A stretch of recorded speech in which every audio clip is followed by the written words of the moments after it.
Saya sampaikan selamat datang kepada para mahasiswa, khususnya mahasiswa UNS dan UNY, serta rekan-rekan semua dari Universitas Madung yang saya cintai dan saya banggakan.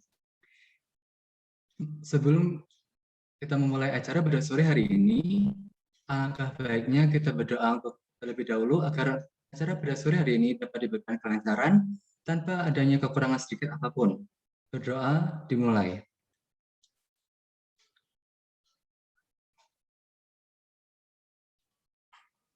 Berdoa selesai. Acara selanjutnya akan saya sampaikan kepada Bu Yohana untuk menyampaikan materi yang telah disiapkan. Untuk Bu Yohana dapat mengambil alih tempat ini. Terima kasih.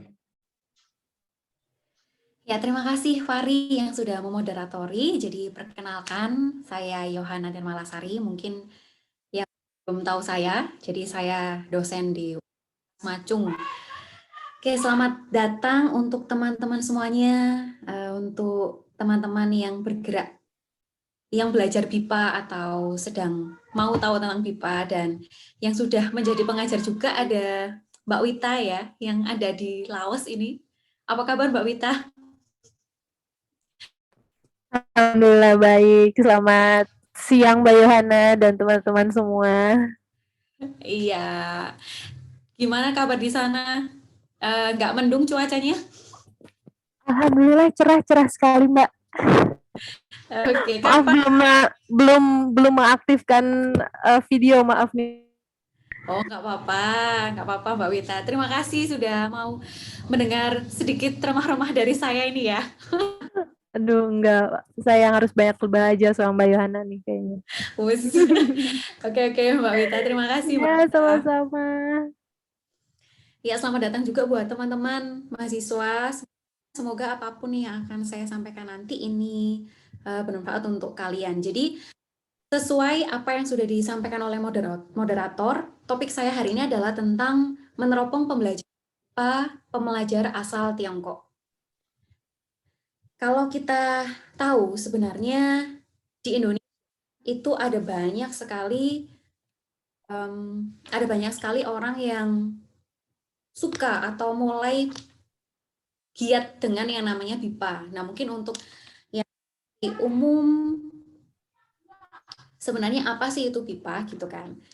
Kita lihat next slide-nya.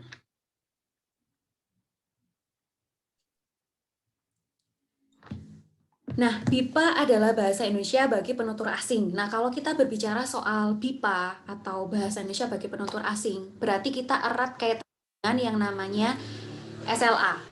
Nah, apa itu SLA? SLA merupakan Second Language Acquisition. Berikutnya kita bisa lihat bahwa sebenarnya slide berikutnya, Mas Fahri. Oke. Nah, kalau sesuai dengan teorinya SLA, sesuai pendapat dari Karen 2017, jadi ternyata second language itu merupakan pelajari setelah bahasa pertama pada anak-anak, walaupun sebenarnya itu bisa jadi bahasa kedua ataupun mungkin ketiga atau keempat, ke-10, keberapapun itu. Ternyata Trek dan Karen itu berpendapat bahwa bahasa apapun yang dipelajari setelah bahasa pertama itu disebut sebagai bahasa kedua. Hal ini juga sesuai dengan pendapat yang dikemukakan oleh Alice. Nah, terkadang penyebutan dari second language ini juga dikenal sebagai bahasa target. Entah bahasa apapun asalkan bertujuan untuk mencapai tujuan pembelajaran itu disebut sebagai bahasa target. Nah, kalau kita lihat lagi, sebenarnya dalam pembelajaran bahasa kedua itu dalam bentuk formal dan informal. Jadi sama seperti dengan bahasa Indonesia atau bahasa apapun yang dipelajari, itu dalam bentuk formal dan tidak formal. Nah, di slide berikutnya. Sebenarnya kalau kita sudah berbicara soal kelas atau soal pembelajaran bahasa kedua, tadi sudah saya katakan ada yang namanya formal, ada yang namanya informal. Kalau kaitannya dengan formal ya berarti kita berbicara soal di dalam kelas. Nah, itu bisa dilaksanakan di dalam negeri atau di luar negeri. Sama seperti ketika bahasa Indonesia dipelajari di Indonesia, secara formal, ya itu bisa masuk. Dan ketika itu dari di luar negeri, ya itu juga tetap sama, penyebutannya tetap bahasa Indonesia, tetapi mungkin lebih fokus ke BIPA. Nah, sedangkan kalau di informal,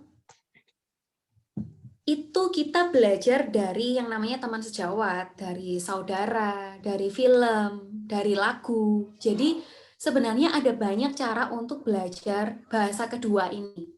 Nah, tetapi hari ini saya akan berdiskusi atau saya akan membagikan sedikit men-sharingkan sesuatu tentang lebih fokus ke pembelajaran yang formal. Jadi lebih khusus bagaimana BIPA itu ketika dilaksanakan di dalam negeri ataupun di luar negeri. Nah, ada dua. Jadi yang pertama adalah bagaimana pembelajaran BIPA di Tiongkok. Nah, ternyata kalau kita tahu sebenarnya, kalau kita mau membuka mata, sebenarnya ada banyak universitas yang sudah menggunakan bahasa Indonesia, membelajarkan bahasa Indonesia sebagai bahasa kedua. Dan ini dikenal sebagai BIPA itu tadi. Yang pertama ada Peking University. Ini kan ada yang sangat terkenal gitu ya. Nah, di sini ternyata jurusan Bahasa dan Sastra Indonesia itu sudah ada tahun 1950, teman-teman. Jadi bayangkan ketika kalau kita lihat sejarahnya bahasa Indonesia itu muncul pertama kali, kemudian disepakati di Sumpah Pemuda dan diresmikan ketika Hari Kemerdekaan Indonesia, dan ternyata pada tahun 1950 itu di Tiongkok, secara khusus Universitas Peking atau Peking University itu sudah mendirikan jurusan Bahasa dan Sastra Indonesia. Nah, ini kan sangat tua gitu ya. Kemudian ada juga Beijing Foreign Studies University, itu tahun 1960. Ada Guangdong Foreign Studies, ada Shanghai International Studies University, Shaanxi College, Yunnan Minzu University, Tianjin Foreign Study University, Guangxi University of Foreign Language, Hainan College of Foreign Studies atau Zhejiang Yueshu University. Nah, ternyata ada 11 gitu. Jadi sudah ada 11 universitas yang membelajarkan bahasa Indonesia. Jadi bagaimana di sana? Ternyata di sana itu mereka juga tetap sama. S1-nya belajarnya juga 4 tahun, tapi jurusannya adalah jurusan Bahasa dan Sastra Indonesia. Nah, jadi sebenarnya teman-teman, tidak ada alasan untuk kita malu terhadap bahasa Indonesia. Justru kebalikannya, kita terhadap bahasa Indonesia. Ternyata bahasa Indonesia ini diminati atau digemari oleh banyak orang. Nah, berikutnya, hanya saja di BIPA di Tiongkok itu ada masalah-masalah yang dihadapi. Nah, masalahnya bagaimana? Masalah-masalah yang dihadapi oleh pembelajaran di sana, itu yang pertama adalah yang digunakan pada bahan ajar.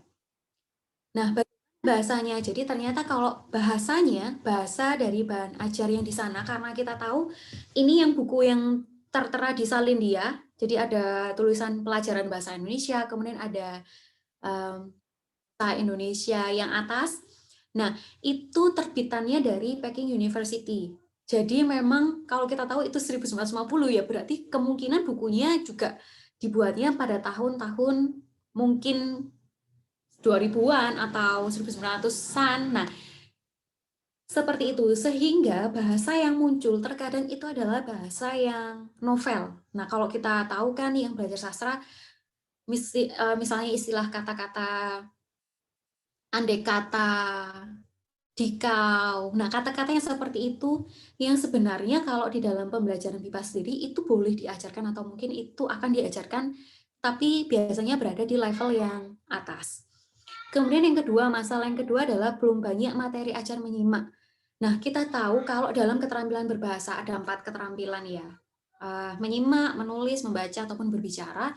Menyimak merupakan keterampilan yang penting. Kenapa? Karena ketika orang mendengar atau menyimak, dia akan terbiasa untuk berbicara. Dia akan bisa berbicara dengan kosakata atau pelafalan yang benar. Tetapi di sana masih belum banyak.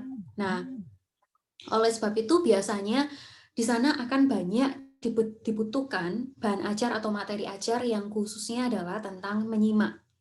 Kemudian yang ketiga adalah pembelajaran budaya Indonesia. Jadi di sana pembelajarannya lebih fokus ke grammar, ke tata bahasanya. Tidak secara keseluruhan membelajarkan pembelajaran BIPA. Padahal di pembelajaran BIPA itu sebenarnya harus menyangkut wawasan kebudayaan, wawasan kebangsaan tentang Indonesia juga. Lalu permasalahan yang keempat adalah pengajar BIPA. Jadi pengajar BIPA yang ada di Tiongkok itu ternyata masih minim, sehingga untungnya ada program dari Badan Bahasa atau PPSDK itu untuk mengirimkan pengajar ke luar negeri, khususnya di Tiongkok, sehingga itu menjadi dosen tamu, dosen bantuan seperti itu. Nah, ada buku terbaru dari yang digunakan di Tiongkok yang merah tadi itu. Nah, kalau kita lihat contoh yang di Salindia, ini adalah buku yang saya buka di materi pembelajaran untuk semester 3. Ternyata kalau kita tahu di sana kan kata-katanya itu, Kak, cepat Kak, nanti tak dapat karcis. Nah, seperti itu. Jadi kosakatanya sangat formal. Ayo berangkat sekarang, nanti kita tak dapat tempat. Padahal kan kita kalau misalnya mau dibuat formal ya, nanti kita tidak mendapat tempat seperti itu. Kalau dibuat tidak formal ya, nanti nggak dapat tempat seperti itu. Tapi kosakata yang digunakan di sana itu masih campur aduk antara formal yang benar-benar formal dengan yang sedikit formal seperti itu ya. Nah, di contoh yang sebelah kanan itu juga tampak ternyata di sana cara pembelajarannya, metode pembelajarannya adalah satu kata kemudian dikembangkan menjadi banyak imbuhan, entah prefiks, entah sufiks, entah infix. Jadi misalnya kata kembang, itu semuanya ditulis berkembang, mengembangkan, perkembangan, pengembangan, seperti itu. Jadi akhirnya ini membuat para pembelajar BIPA di Tiongkok yang S1 di sana, mereka akhirnya belajarnya karena mau hafalan. Jadi misalnya, oh berkembang artinya itu kalimat yang pasif, tidak perlu objek. Kemudian yang mengembangkan berarti pelakunya ini. Perkembangan berarti berupa proses. Nah, seperti itu. Itulah mungkin yang menjadi masalah yang dihadapi oleh pembelajar di sana. Nah, ini tentu berbeda dengan yang ada di Indonesia. Nah, bagaimana di Indonesia nanti kita akan belajar. Jadi di situ kita bisa tahu ada kata berubah, contoh lainnya mengubah, perubahan, pengubahan, dan itu hanya tidak ada contoh kalimat, tetapi hanya langsung ini kata terjemahannya ini kata terjemahannya ini. Jadi ini pakai sistem pembelajaran sintaksis yang tradisional seperti itu. Nah, di slide berikutnya ini ada beberapa gambar. Jadi kalau misalnya kalau misalnya ketika dosen tamu datang, ternyata mereka lebih senang. Kenapa? Karena biasanya kegiatan kreatif. Jadi ada pembelajaran tentang wayang, penambahan tentang budaya, lalu di gambar yang bawah itu mereka belajar tentang pasar, mereka belajar soal tawar-menawar, lalu di sebelah kanan yang bawah itu mereka belajar dengan cara bisik berantai. Nah, jadi metodenya adalah metode yang memang istilahnya tidak fokus ke tata bahasa saja, tetapi fokusnya ke komunikasi. Nah, di slide berikutnya. Jadi ini lebih ke budayanya. Ternyata pembelajaran BIPA itu tidak hanya ke tata bahasa saja, teman-teman, tetapi juga harus membelajarkan wawasan kebudayaan Indonesia. Nah, di situ ada pembelajaran tentang main congklak, benar ya? Ya benar. Terus tentang bola pekel, ada juga menari, dan yang gambar di bawah yang pakai payung itu, jadi di sana, di Universitas Tiongkok, itu mereka selalu merayakan misalnya ada acara atau ada hari besar di Indonesia, pasti mereka juga merayakan. Nah, saat merayakan itu, ternyata mereka memasak. Nah, masakan itu adalah masakan Indonesia yang dibuat. Dan waktu itu mereka membuat bakwan atau dadar jagung. Jadi, itu yang diperkenalkan ke mahasiswa yang lain, karena mereka berada di jurusan ASEAN gitu ya. Jadi, berkumpul dengan banyak orang yang belajar bahasa Kamboja, belajar bahasa Filipina, atau bahasa yang lain, mereka memperkenalkan itu. Nah, ketika kita memperkenalkan makanan, itu ternyata juga bagian dari bentuk pengenalan budaya Indonesia, seperti itu. Nah, di slide berikutnya, kalau kita sudah lihat ternyata kita sudah meneropong gitu ya, yang di Tiongkok itu seperti apa, kita bisa meneropong lagi sekarang yang ada di Indonesia. Bagaimana sih pembelajaran BIPA, khususnya bagi pembelajar Tiongkok yang ada di Indonesia. Ternyata kita harus melihat dulu tujuan pembelajaran BIPA-nya apa. Jadi, garis besar, tujuan dari pembelajaran BIPA itu bisa melihat adanya tujuan khusus ini bisa bisnis, atau kerja, atau mungkin pengenalan. Nah, kalau pengenalan itu biasanya untuk pertukaran, ada juga untuk komunikasi. Jadi tidak fokus ke tata bahasa, tapi ya pokoknya banyak berbicara seperti itu. Ada juga yang reguler. Nah, reguler ini adalah pembelajaran BIPA yang mengajarkan tidak hanya keterampilan sis, fonologi, morfologi, atau pragmatik, atau apalagi wacana, tapi juga memberikan pengetahuan budaya, memberikan pengetahuan sastra juga seperti itu. Jadi kita harus tahu dulu kalau misalnya kita berhadapan dengan pembelajar asing, misalnya dari manapun itu, kita harus tahu dulu sebenarnya tujuan pembelajaran BIPA-nya mereka untuk apa. Apakah tujuan khusus, apakah pengenalan, apakah komunikasi, apakah reguler. Karena ini menentukan bagaimana metode, media, dan bahan ajar yang digunakan. Nah, yang saya hadapi ketika ada pembelajar yang datang ke Universitas Majung, mereka punya tiga tujuan. Jadi yang pertama tujuan khusus, yakni kerja karena mereka lause-lause, lalu yang kedua adalah pengenalan karena mereka pertukaran pelajar, dan ada yang reguler. Nah, slide berikutnya. Nah, tapi secara umum kalau kita berhadapan dengan mahasiswa dari Tiongkok, khususnya tingkat pemula, ternyata ada 4. Saya menyimpulkan ada 4. Biasanya yang pertama, vokal dan konsonan itu tidak masuk di dalam materi pembelajaran, tetapi ini saya masukkan di dalam materi pembelajaran untuk pemula. Kenapa? Karena kalau tahu, dalam bahasa Tiongkok atau bahasa Mandarin dengan bahasa Indonesia itu berbeda gitu. Mandarin pakainya Hanse, kalau kita pakainya alfabetis. Dan itu sangat sulit membelajarkan, apalagi kalau khususnya untuk A1. Sehingga ada satu hari khusus atau beberapa waktu untuk memperkenalkan vokal dan konsonan. Tetapi vokal dan konsonan ini pun ketika diperkenalkan itu tidak dikemas misalnya langsung pengucapan A, B, B, tidak seperti itu, tapi langsung masuk ke kosakatanya. Baru kita fokus ke tata bahasanya. Nah, kalau tata bahasa ya berarti kita bisa lihat di sana. Kalau tingkat pemula ya berarti misalnya hanya di pertemuan minggu-minggu awal atau 2 minggu awal kita bisa kenalkan me atau ber, misalnya seperti itu.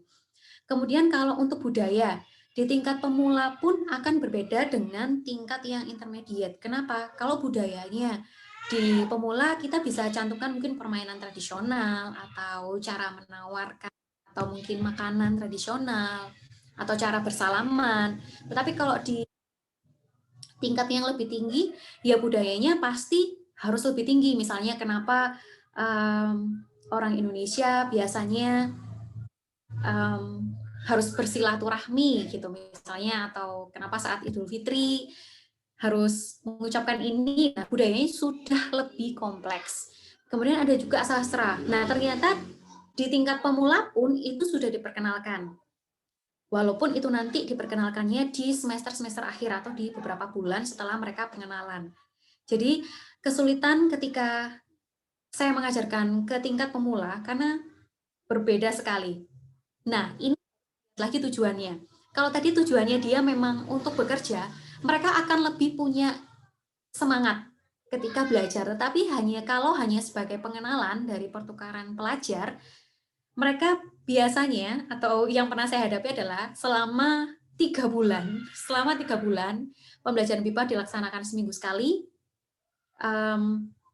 mereka selalu lupa gitu. Mereka selalu lupa berbicara misalnya, oh ini seharusnya R, ini huruf B bukan P. Nah, seperti itu yang banyak dihadapi oleh pembelajar Tiongkok.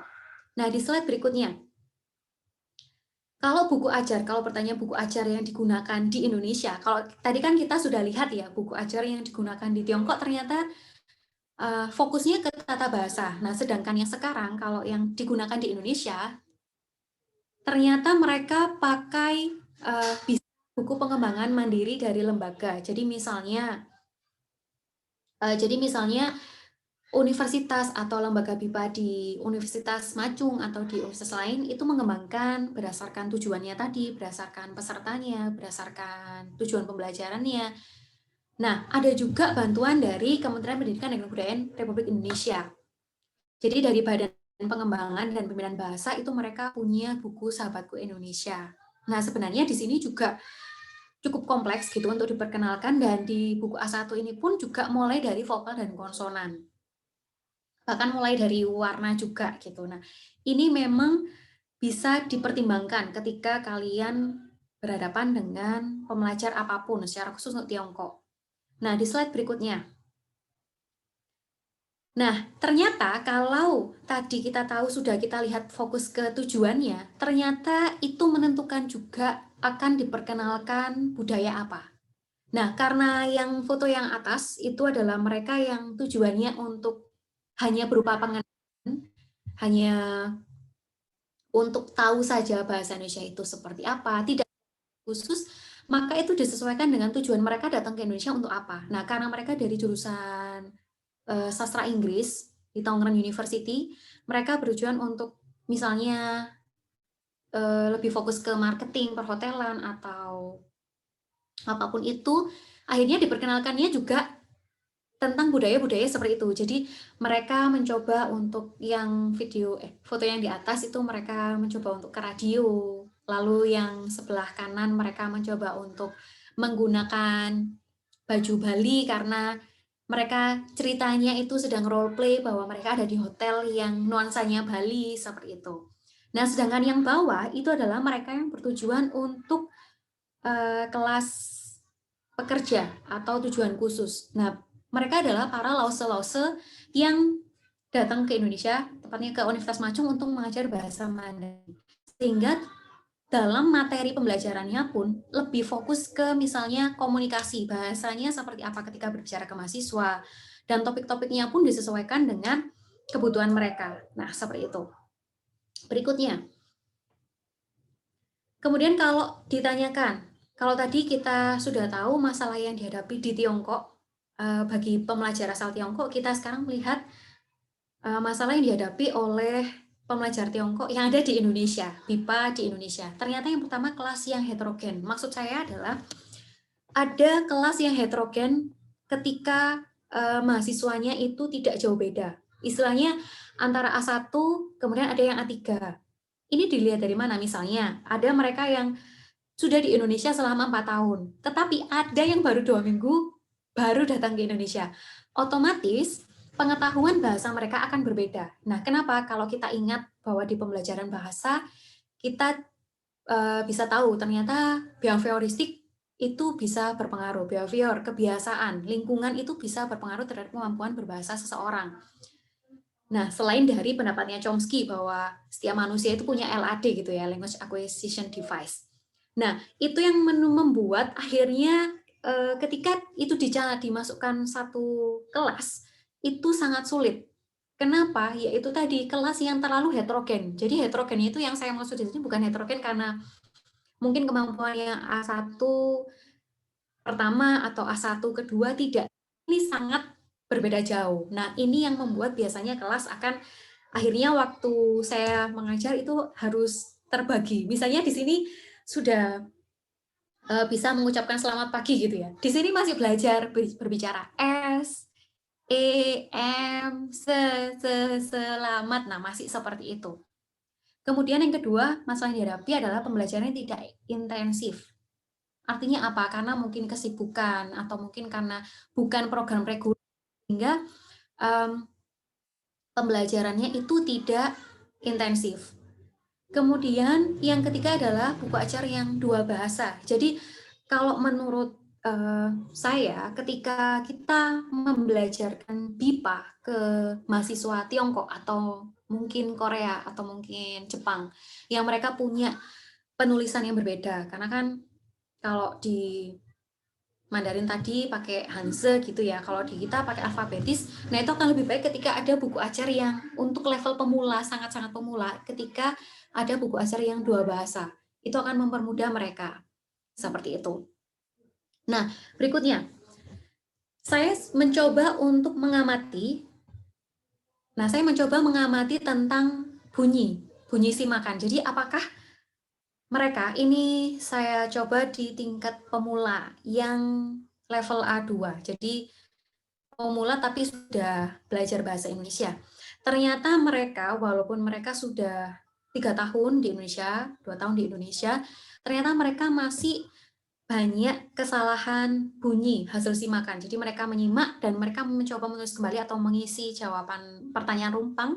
Ternyata ditemukan bahwa ketika mereka menulis kata, di awal kata, itu ternyata bunyi-bunyi bilabial yang sulit. Jadi misalnya seharusnya bunyi B itu ditulisnya P, bunyi P diucapkannya B, atau bunyi dental yang seharusnya D ditulisnya T, atau mungkin hambat velar yang seharusnya K diucapkan G. Nah, ternyata ini juga kenapa? Hubungannya apa? Pengaruhnya dari mana? Ya dari bahasa pertama mereka gitu atau bahasa Mandarin. Karena kalau kita tahu di bahasa Mandarin kan penulisan B bacanya P, tulisan P bacanya B. Nah, seperti itu. Ternyata itu masih sangat berpengaruh. Tetapi berbeda saat di tengah kata. Ternyata kalau di tengah-tengah kata itu mereka banyak melakukan kesalahan. Kesalahannya adalah dental, bilabial, nasal, lateral, dan getar. Kalau di bunyi dental, dari D itu tertulisnya T, atau dari T tertulisnya D. Bilabial juga sama. P tertulisnya B. Sedangkan nasal itu ada perubahan dari M ke nge, atau N ke nge, atau N ke M. Sedangkan lateral, L dan R. Nah, ini wajar ya, karena kan mereka memang tidak ada konsonan R, seperti itu. Atau mungkin getar, dari R ke L, terbalik seperti itu. Ternyata ada penemuan baru tentang kesalahan yang di tengah-tengah kata. Jadi misalnya kata nonton gitu ya. Ternyata N yang kedua itu akan hilang. Jadinya noton seperti itu. Karena ada penghilangan bunyi nasal N di tengah kata. Jadi ketika di awal kata itu tidak menjadi masalah. Tetapi di tengah kata itu menjadi masalah. Lalu ada juga penambahan bunyi getar. Nah, padahal kalau kita tahu kan bunyi-bunyi R itu sulit bagi mereka. Tetapi ketika bunyi R itu tidak ada di tengah kata, malah mereka memunculkan itu. Jadi sebenarnya misalnya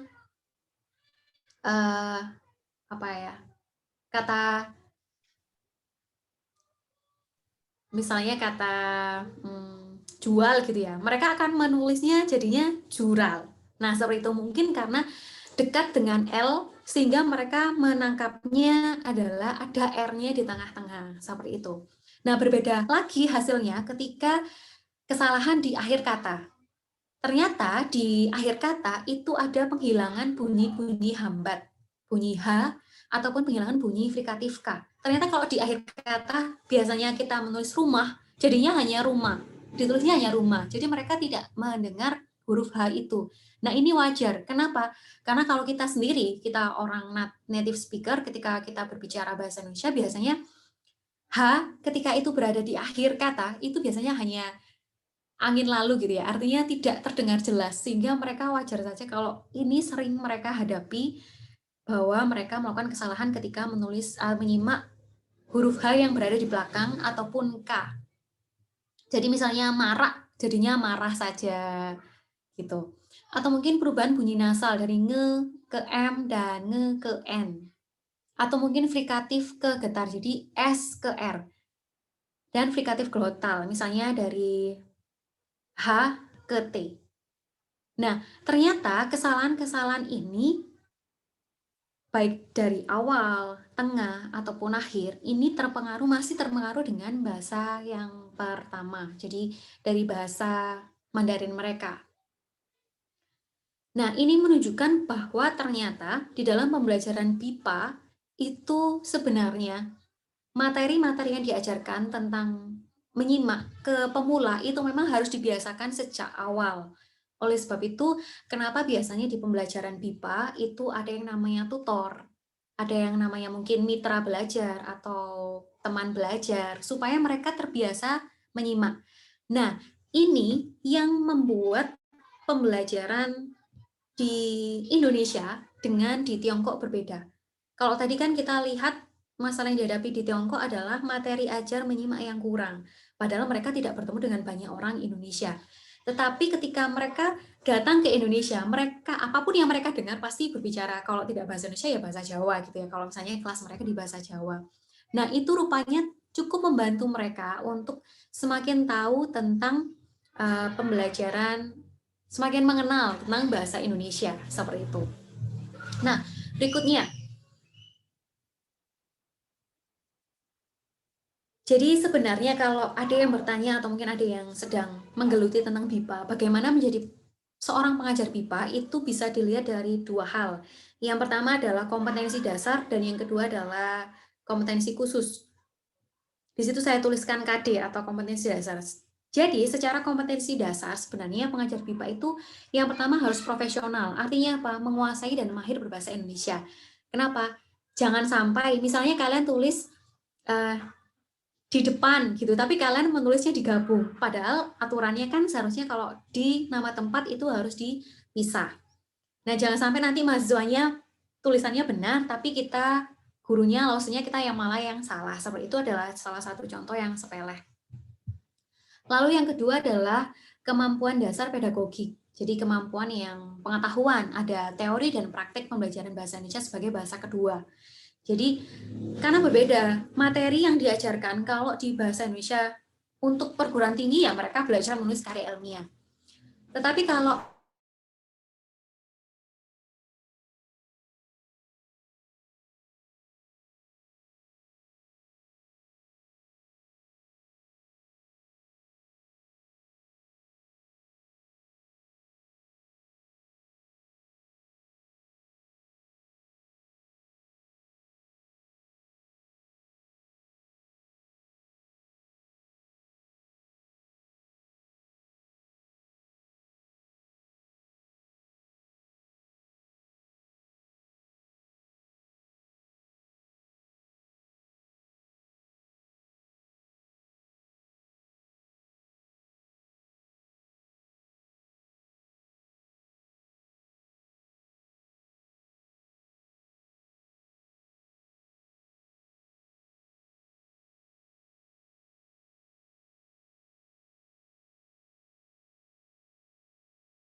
Halo, permisi.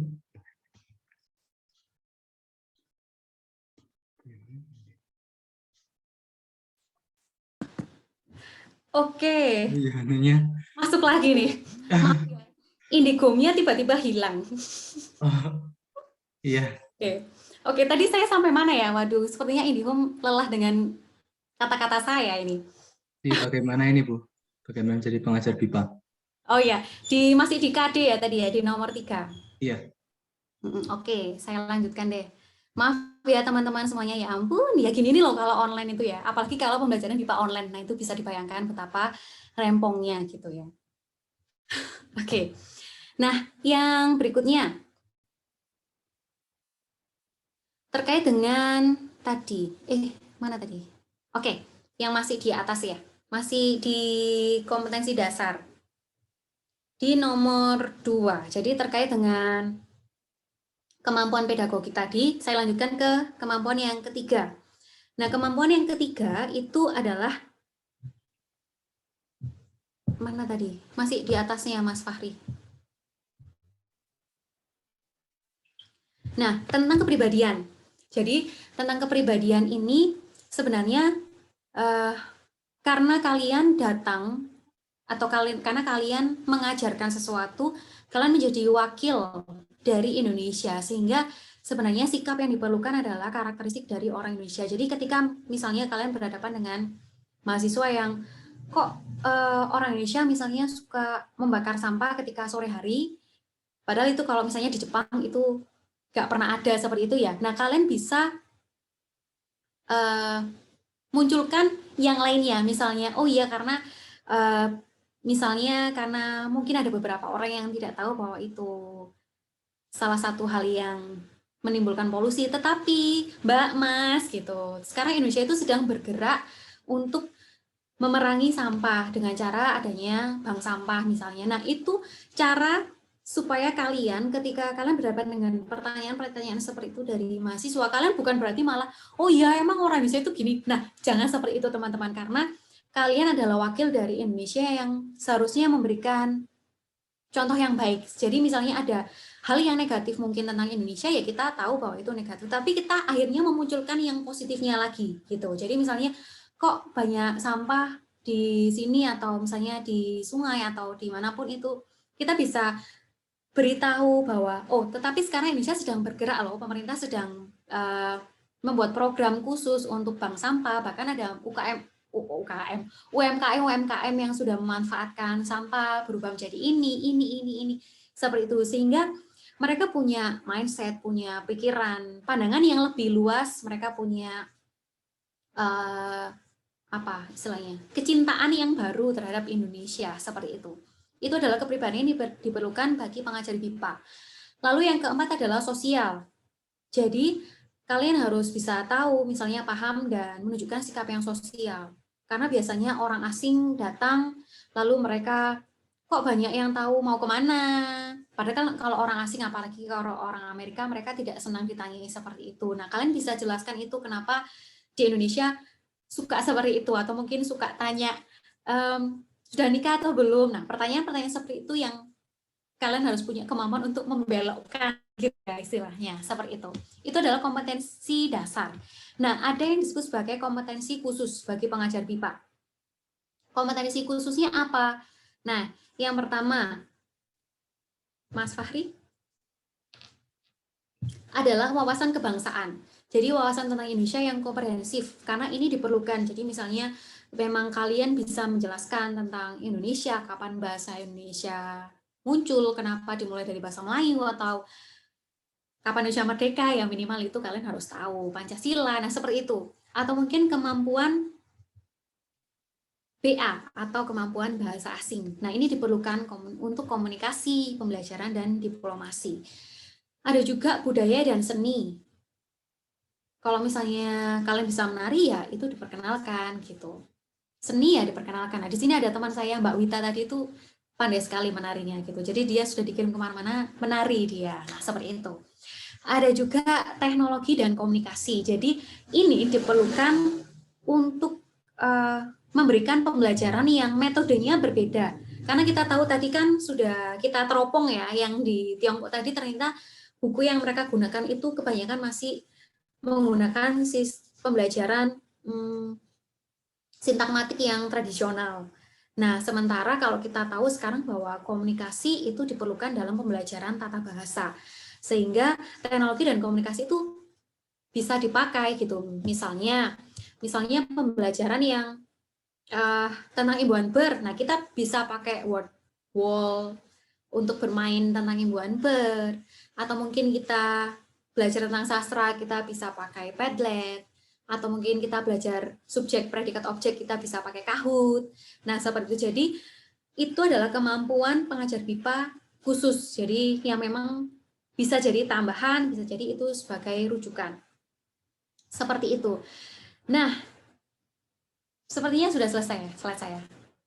Seingat saya sih sudah. Nah, itu dia. Jadi, itu hasil dari teropong saya, hasil dari saya meneropong pembelajaran bagi pembelajar tingkat pemula yang ada di Tiongkok dengan yang ada di Indonesia, khususnya di Universitas Majung. Seperti itu. Terima kasih.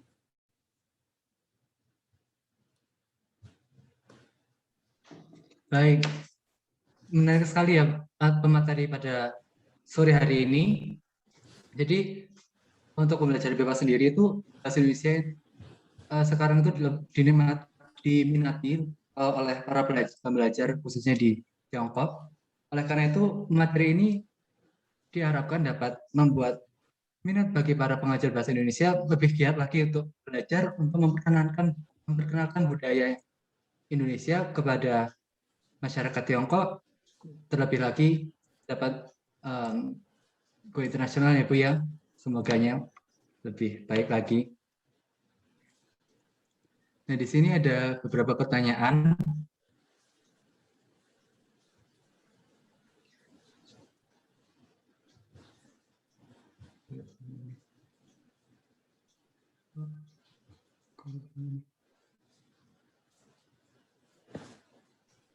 Oh, masih belum ada pertanyaan. Bagi para peserta yang ingin bertanya, silahkan kirim saja pertanyaannya di kolom komentar di chat box. Nah untuk sejauh ini Bu, bagaimana respon bagi para pembelajar sendiri Bu? Sejauh ini itu gimana perkembangannya? Oke, terima kasih Fahri pertanyaannya. Jadi kalau misalnya ketika di Tiongkok sendiri itu mereka sangat antusias. Jadi bukan beda. Mereka sangat senang ketika mereka belajar bahasa Indonesia, bahkan ketika mereka belajar dengan native speaker atau dengan penutur asli bahasa Indonesia, mereka sangat lebih senang karena mereka bisa tanya banyak hal, mereka tanya tentang budaya, mereka tanya tentang sastra, apapun itu.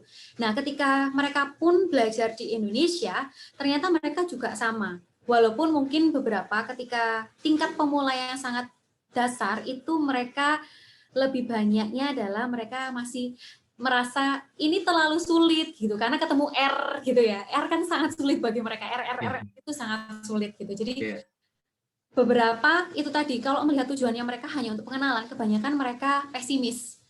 Istilahnya mereka, duh saya nggak mau belajar deh gitu. Tapi kalau misalnya mereka memang punya tujuan khusus atau memang mereka yang untuk bekerja, mereka akan tetap semangat. Bahkan ada mahasiswa saya itu mereka dia tingkat pemula yang dasar, dia belum pernah belajar bahasa Indonesia, tapi dia sangat mau, dia sangat cinta dengan bahasa Indonesia. Jadi ketika dia belajar bahasa Indonesia, sejadwalnya itu 1 minggu 1 kali, tapi dia setiap hari itu hampir setiap hari chat saya. Jadi tanya, Bu Yohana, saya mengerjakan di buku ini. Jadi dia tidak menemukan bahan ajar bahasa Indonesia, akhirnya dia beli di Tiongkok gitu. Padahal dia kan ada di Indonesia nih. Tapi dia beli buku Tiongkok yang merah tadi yang saya tunjukkan di salindia saya, dia beli buku itu dan mengerjakan buku itu gitu. Jadi memang beda-beda, tetapi mereka pasti semangat gitu. Kalau misalnya memang mereka mau belajar bahasa Indonesia untuk tujuan khusus ataupun reguler, seperti itu, Fahri.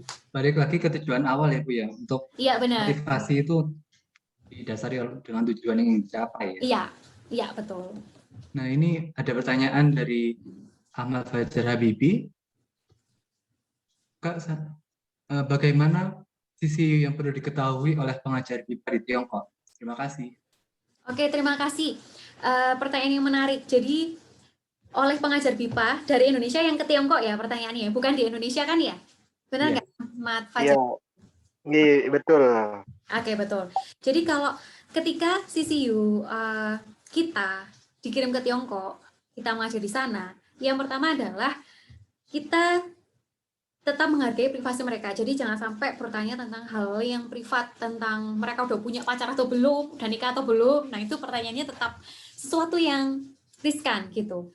Dan ada juga yang kalau kita bertemu dengan misalnya pembelajar kita punya anak gitu ya, kita tidak boleh serta-merta langsung memegang atau menggendong dia, karena itu dianggap tidak sopan gitu. Dan ada juga misalnya tentang pernikahan mereka atau tanya tentang budaya menikah mereka, atau misalnya mereka budayanya itu kenapa kalau misalnya anak perempuan di sana biasanya dibedakan dengan anak laki-laki. Nah, tidak bertanya hal-hal yang seperti itu CCU-nya. Jadi kita harus tetap hormat siapapun dia tidak perlu bertanya hal-hal yang privasi. Seperti itu, Ahmad. Semoga terjawab ya pertanyaannya. Terjawab nggak, Ahmad? Boleh mengaktifkan suara kok. Oh iya, terima kasih Kak. Kalau selain perihal privasi itu, ada hal lain nggak yang misal masalah keluarga boleh Oh atau tidak? iya, satu lagi. Kalau kalian pergi ke Tiongkok, dua lagi. Yang pertama, kalau kalian pergi ke Tiongkok, kalian jangan menyebut kata, mohon maaf berbicara misalnya kata Cina. Jadi sebaiknya tetap menyebutkan itu Tiongkok, bukan bahasa Cina atau bukan negara Cina seperti itu. Jadi berbicaranya di Tiongkok atau bahasa Mandarin seperti itu. Karena itu pernah saya lakukan gitu ya. Saya kan keceplos ya kan, nggak tahu soalnya. Jadi ketika saya berjalan dengan mahasiswa, kemudian saya bertanya, oh ya bahasa Cinanya ini apa? Nah itu terus, Yohana maaf, jangan bertanya atau jangan berbicara seperti itu karena ini. Nah menjelaskan tentang sejarahnya mereka. Jadi itu, dan yang ketiga adalah ketika kalian di sana, kalian banyak melihat simbol-simbol agama, kemudian banyak entah itu apa ya berkaitan dengan pemerintah, sebaiknya tidak membicarakan itu gitu. Jadi entah gosip apapun, entah pembicaraan apapun, berita apapun, pokoknya tentang pemerintah sebaiknya kalian diam gitu. Karena kalaupun itu kalian komunikasi di WeChat atau komunikasi di secara langsung, itu akan cukup riskan untuk keamanan kalian gitu ya. Gitu Ahmad. Oke, siap. Makasih Ya. Kak. Ahmad dari mana ya ini? Habibi dari UNES, mahasiswanya Bu Ati. Oh, Habibi dari UNES. Oke. Iya. Terima kasih. Iya. Baik, pertanyaan selanjutnya ada dari Sony. Bagaimanakah solusinya bagi pembelajar asing yang menemukan kesulitan mengartikan sebuah kosakata bahasa Indonesia dan kebetulan pada saat itu pengajar tidak dapat menjelaskan dengan bahasa Indonesia? Oke, terima kasih. Bahasa Inggris. Terima kasih Sony. Jadi bagaimana solusinya ketika pembelajar asing punya kesulitan mengartikan sebuah kosakata bahasa Indonesia atau tidak bisa bahasa Inggris atau bahasa Indonesia gitu ya. Ini biasanya dihadapi di tingkat pemula yang sangat awal. Nah, biasanya kalau misalnya kosakata itu bisa digesturkan atau bisa ditunjukkan dengan tubuh, bisa ditunjukkan dengan gambar, lakukan dengan itu. Tetapi kalau kata-katanya kompleks, misalnya memperburuk gitu ya, kan sebenarnya kita bisa katakan membuat jadi buruk. Nah, mereka nggak tahu buruk itu apa gitu ya. Itu kan kata-kata yang abstrak. Nah, kalau sudah notok jedok gitu ya, silakan gunakan kamus gitu. Itu baru boleh, karena gini, bedanya antara pembelajaran bahasa Indonesia atau BIPA, kalau mengingat, jadi ini pesan dari ada tokoh BIPA namanya Pak Widodo almarhum. Beliau berbicara, pembelajaran BIPA yang baik adalah pembelajaran BIPA yang dikomunikasikan dengan bahasa target. Artinya, ketika targetnya belajar bahasa Indonesia, ya maksimalkan pengajar itu menggunakan bahasa Indonesia. Nah, ketika itu benar-benar tidak bisa, baru bisa pakai bantuan yang lain. Bisa pakai gambar, bisa pakai kamus, bisa pakai bahasa asing. Nah, seperti itu. Gitu, Sony. Semoga terjawab ya.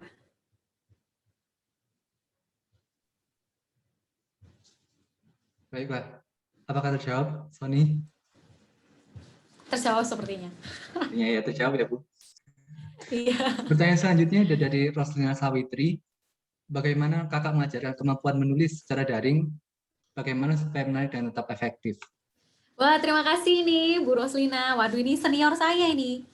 Tapi malah saya tanya ke saya, kan saya malu ya. Jadi ini adalah salah satu penggawa BIPA di UPI ya, Bu Roslina, betul nggak saya? Kalau tidak salah sih benar, UPI atau mana ya? UNJ atau mana? Pokoknya yang di sana-sana lah ya. Yang teh-teh itu, yang ada Bandung-Bandungnya gitu. Nah, terkait dengan pertanyaan Bu Roslina, mengajarkan kemampuan menulis secara daring. Nah, ini kalau saya, biasanya saya pakai Padlet. Jadi, biasanya mereka saya minta untuk menuliskan topiknya, lalu mereka menuliskan di Padlet, karena langsung terlihat baik dari saya ataupun di mereka. Selain itu, juga bisa pakai, misalnya di Padlet itu di model cerita berantai. Jadi misalnya saya menulis, kemudian kalimat yang berikutnya akan dilanjutkan oleh teman-teman yang lain. Nah, seperti itu mungkin lebih efektif, lebih menarik bagi mereka.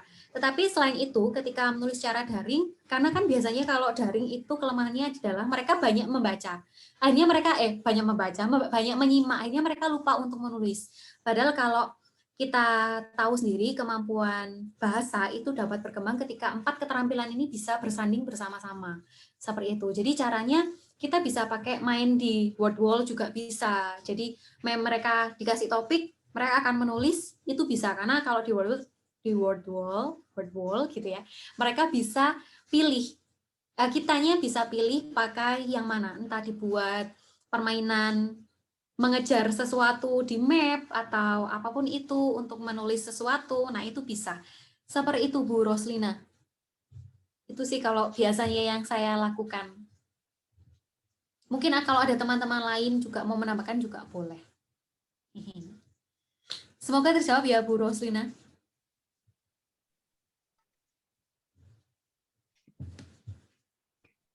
Baik. Terima kasih. Pertanyaan selanjutnya ada dari Michael Roland. Selamat sore, saya ingin bertanya apa saja syarat yang diperlukan untuk menjadi pengajar BIPA untuk orang asing? Apakah harus dari lulusan jurusan Bahasa Indonesia?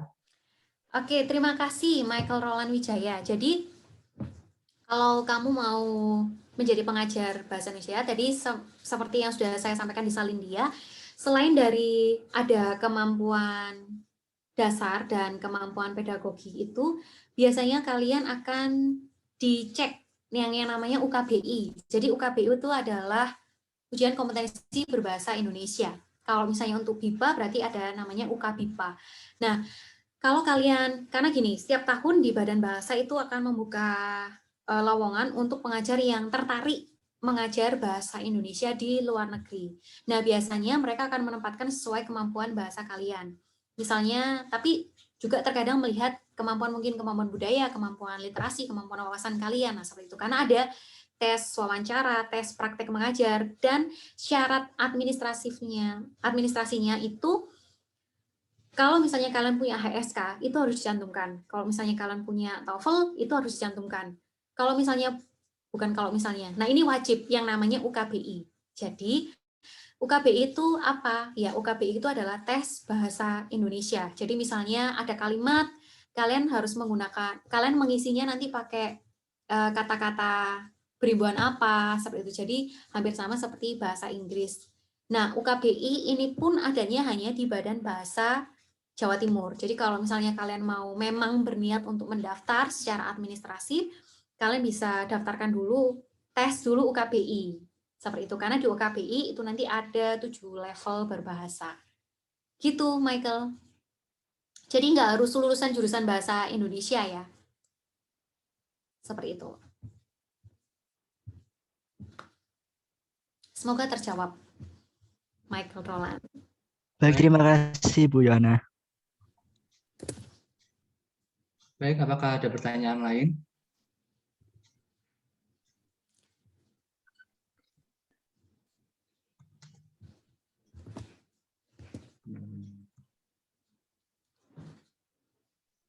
Baik, jika tidak ada, mungkin bisa saya simpulkan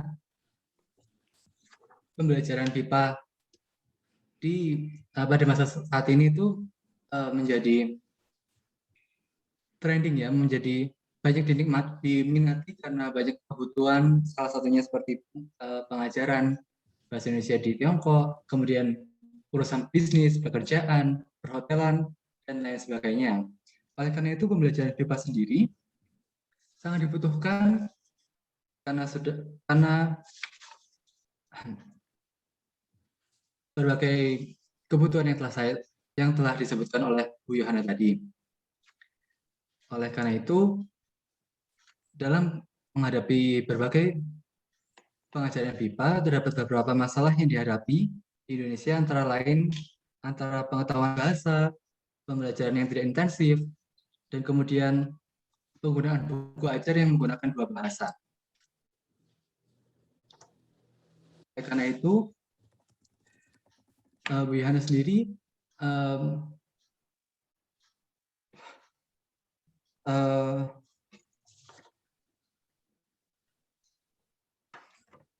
memberikan materi ini agar dapat berguna bagi calon-calon guru yang berminat untuk mengajar HIPA, khususnya bagi penutur asing, agar dapat mengatasi permasalahan yang akan muncul nantinya selama saat mereka mengajar di kehidupan praktek dan akan berguna bagi masa mendatang.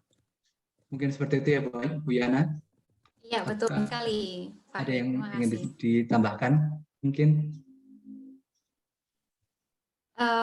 Tidak ada, Fahri. Mungkin yang perlu diingat adalah kalian membelajarkan bahasa Indonesia, bukan bahasa, gitu ya. Ini sekali lagi saya ingatkan, saya selalu mengingatkan ini ketika seminar. Jadi yang benar adalah bahasa Indonesia, bukan bahasa.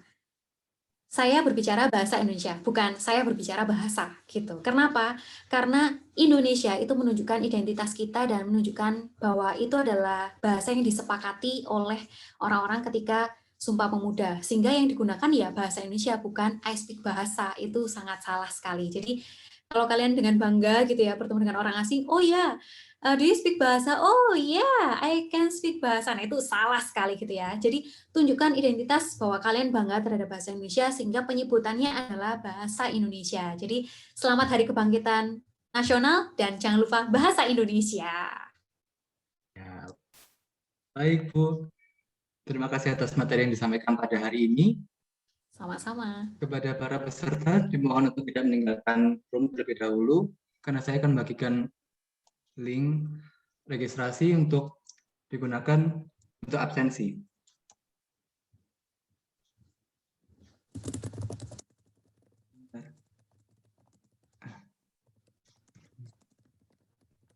Baik, sudah saya kirimkan.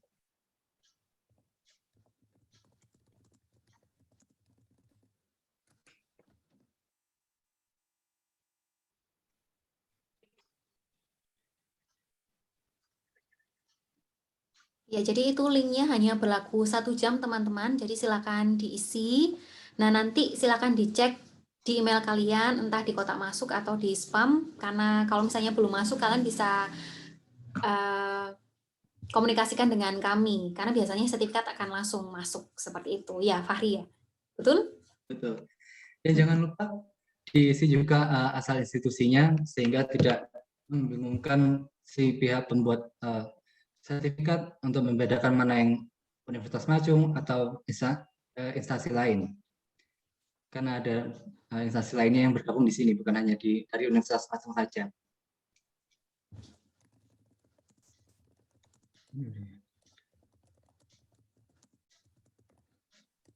Baik, mungkin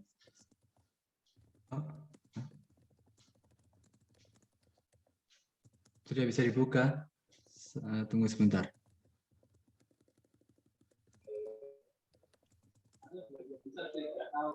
Mohon ditunggu sebentar.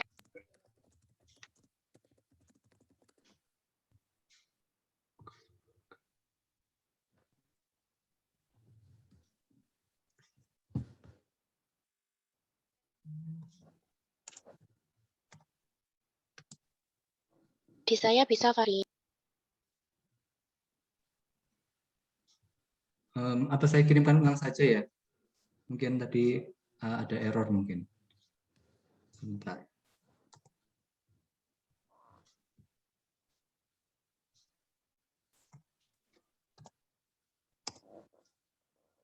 Sudah saya kirimkan ulang.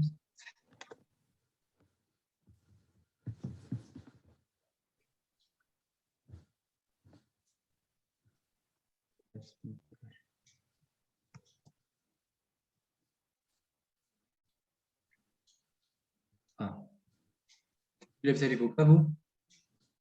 Saya sudah coba. Baik, karena ini sudah pukul 4. Untuk ini apakah sudah bisa dibuka? Pada para Sudah, peserta? ini saya cek sudah bisa masuk semua kok. Sudah bisa ya. Baik, karena waktu sudah menunjukkan pukul 4, alangkah, ya sudah ya. Karena waktu sudah menunjukkan pukul 4, alangkah baiknya untuk mengakhiri sesi pada sore hari ini, kita dapat berdoa untuk mengakhiri acara pada sore hari ini. Semoga materi yang diberikan oleh Bu Yohana dapat berguna bagi seluruh peserta dan dapat diaplikasikan untuk kehidupan sehari-hari, khususnya bagi para pengajar untuk mengajar bahasa Tiongkok dan bahasa Tionghoa dan dapat berguna bagi kehidupan bisnis maupun yang lainnya. Berdoa dipersilahkan.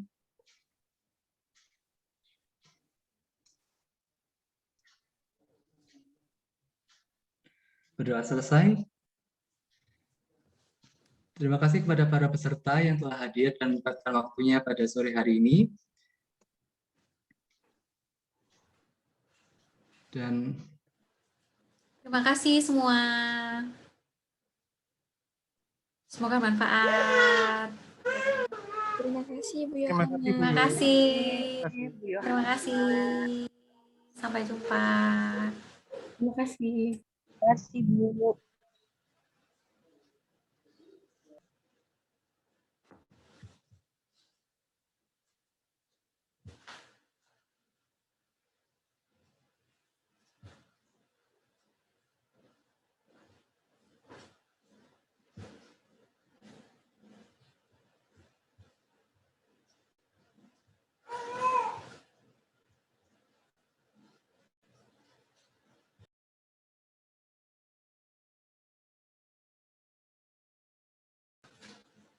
Terima kasih.